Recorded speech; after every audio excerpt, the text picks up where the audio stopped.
My son went missing age 9. I just found a photo of him on the dark web. It's been 3 weeks since my world fell apart. I had entered my son's room one morning to wake him up for school, only to see an empty bed waiting for me. My wife and I searched everywhere. The police searched everywhere. But there was absolutely no evidence, no lead, and no trace of my little boy anywhere.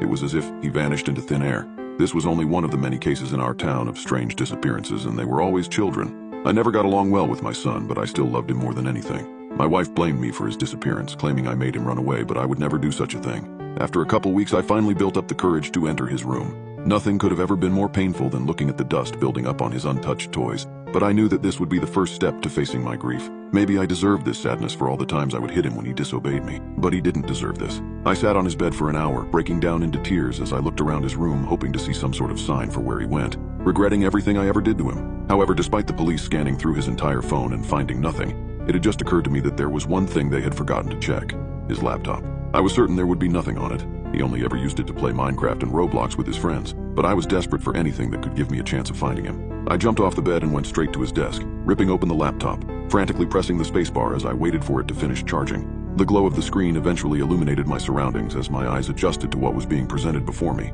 After scouring through the laptop for 10 minutes, I found nothing. I'd almost completely given up, my heart slowly dropping as I realized there was nothing I could find to save him. That was until I noticed his hard drive behind his pencil case on the desk.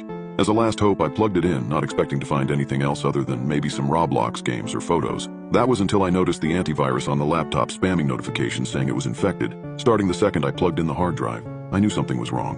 After looking into the alerts, I noticed they were coming from one folder specifically named My New Friends. My heart sank. Did he make some new friends online that I knew nothing about?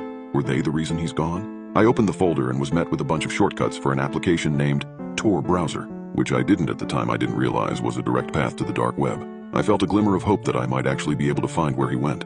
My prayers had been answered, and a tab had been left open, though it wasn't one I recognized. There were several weirdly titled links, many of which were live streams. I noticed one had been left highlighted and labeled "Click to see him."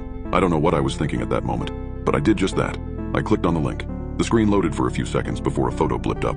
It was my son. Standing on either side of him were two other people, though their heads weren't in frame. The uneasy expression of my son being held in place by these two beings made me feel faint. I struggled to breathe properly as I began going into a panic attack. Before I could absolutely lose it, I leaned in to get a better look at the photo, only to be blinded by a large pop-up covering the image that looked like some sort of questionnaire. Someone was playing a sick game on me, but I had no choice but to proceed and play along. They had my son, and this was my only chance of getting him back. The first question on the screen was shockingly personal. "Are you looking for a missing son?" My trembling finger hovered over the mousepad before finally pressing yes. The webpage transformed, presenting a grid of photos of children, all with the same lost look as my son with the same background. Why the hell were there so many? I scrolled through, knowing there must have been so many other parents feeling this same pain. That was until I saw him. It was a recent photo, his hair a little longer than I remembered. As I selected it, a pit formed in my stomach. My son's information filled the screen, his stats, his favorite foods, even the clothes he was last seen wearing. And there, chillingly, was a photo of the bedroom I was sitting in, taken from an angle that suggested a hidden observer. A cold sweat formed on my brow as the next instruction appeared. "Check under the bed." In a state of panic, I approached the bed, not wanting to disobey whoever was watching me, in case they could make me disappear too. I knelt down, my hand reaching into the void, part of me thinking someone was about to grab me. My heart sank when I felt it brush against a shoebox. I didn't remember this ever being there before. It was put there recently. I slowly dragged it out, realizing it was heavier than I originally had thought, and carefully brought it over to my desk. A new message appeared on the screen. Carefully opened the box. I was praying that there wouldn't be some sort of chopped off limb inside for my son. However, upon opening it, the truth was so much worse. A gun, wrapped in a shiny purple cloth, loaded with a single bullet.